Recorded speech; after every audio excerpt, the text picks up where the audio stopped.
It's Colin Stevens. And here's another video. Because, I still do this stuff sometimes. Um, just a few things. I'll still be making videos. I'm sorry that they're not, like, all the time. But I'm just busy. I got a lot of stuff to do. So, train people. You like trains. You subscribe to my channel because of trains. Stay posted. I will have some train stuff eventually. Um, you know, I live in the Pacific Northwest. The weather kind of sucks a lot of the year. So when it starts getting nice out in a month or two or five, there will be new train stuff. But for the time being, it's just going to be electronics and cool things like that, which is kind of what I do most of my time. With most of my time. Anyhow, so I went to the swap meet in my town and found one of these. It's a Trav-ler radio, little portable-ish thing. You can plug it in. Also runs on one of those 57-volt B batteries, I think is what they are. And then 2 D cells, of course, because, that's just how that stuff worked back then. You needed enough energy to power the tubes. And it's from 1947, according to Radio Museum, which I can't confirm nor deny that date. I found things to be on Radio Museum to be both wrong and right, depending on what you're looking at. But I have not plugged this in yet, so we're gonna plug it in and see what happens, I guess. I've looked at it, and it looks okay. The tubes are there. Somebody put some new capacitors in it. It's kind of a cheapy job on it. Not a great job on recapping, and it wasn't completed either. But nonetheless, I'll plug it in and see what happens, I guess. Alright, power is plugged in. We got it all connected. I'm just going to turn this on and see what happens.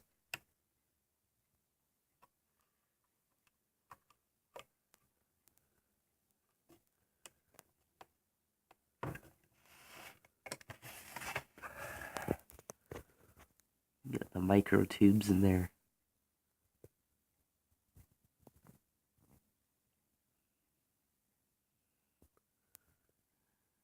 Oh, wait, is there a tube lighting up?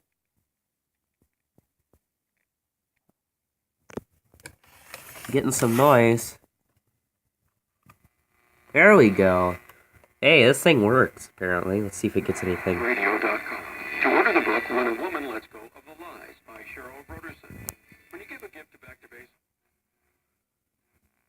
is a place, a great culture, student-athlete, first mentality.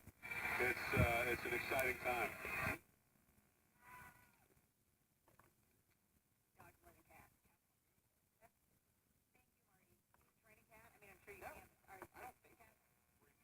Then the other key, rebounding. Portland actually had a 7-rebound advantage.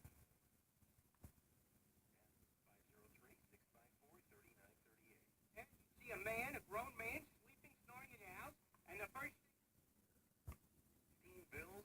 Well, the good people at Liberty Coin and Currency can help you out. This thing actually it picks up everything. 50 plus, right? And we'll stay with it. They're diehards. There's KEX, our local 50,000 watt news station. I call it the KNX of Portland, really. This edition of Daybreak Asia will have global news. Wow. Yeah, this thing works. I'll take it out of the chassis, of course, and we'll look at it. But, just a sec. We'll get my radio station started up here. We'll play some good things on the AM. Alright, so we've got the transmitter here set up. The tube is lit. Alright. Use my crappy old record player here. Well, I can only demonstrate for like a couple seconds. I don't want those YouTube copyright ninjas on my butt here again. Let's see.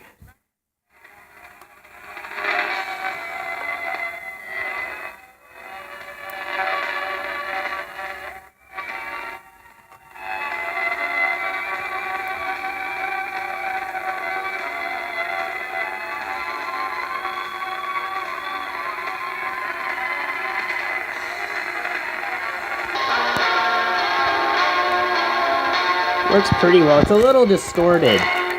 Just a little distorted. Of course, you're gonna have to recap the other capacitors, because I did take this thing apart, but I never plugged it in until now. Look how cool that dial looks. See if this stupid phone will focus.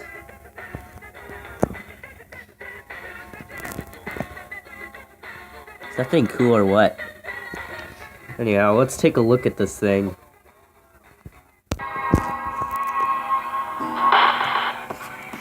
Just to show you how this thing has distortion when it gets loud.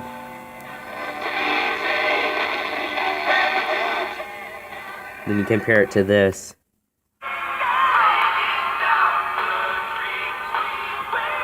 Stupid phone will not focus. Okay, so yeah.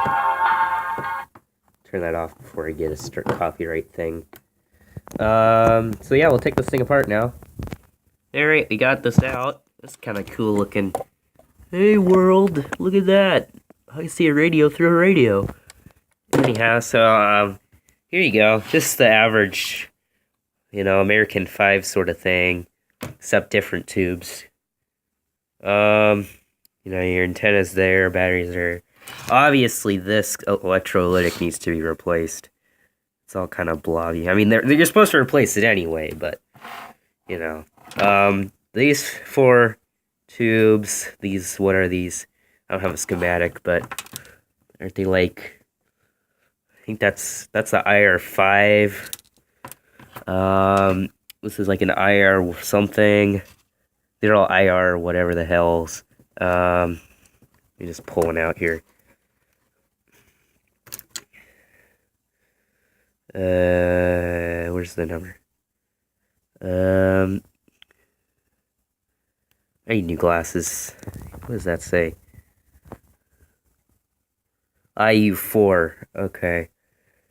Yeah, so these look like these 4 are the RCA Victors, and then this is one of those Raytheon ones. So somebody replaced that one. And then here's where it gets weird. So here's your bottom. Obviously, you got to take these out. I mean, these capacitors, you just gotta replace them. But somebody went through here and replaced it, but look, it's like, I don't know what value these are yet, I haven't really looked. You have to take that little protective thing off, but somebody took 2 capacitors and bridged them to create a value. You're not really supposed to do that. I mean, you can, but it's just kind of cheesy. Replace that capacitor. Replace that capacitor, 2 capacitors. I replace this one right, I guess. I mean, you know, you gotta replace that one too. But yeah, so it's kind of neat. There's your cool dial. This is definitely a keeper. I just gotta replace all the caps. It'll probably sound a lot better. There isn't a lot of filter hum though, so you know. Definitely cool. Just plugged it in and it worked. I know I'd probably get some crap for that from some people with just plugging it in. But yeah, pretty neat. Oh yeah, one more thing, just for you, what's your name? The phony Western Electric guy. Oh man, I forgot your name, sorry. There's something just for you in the next video. It's all about that payphone there. Dylan. Yeah, Dylan. Sorry, Dylan. I forgot your name for a second. Dylan D. Yeah, next video is that payphone. Because I've been working on that a lot.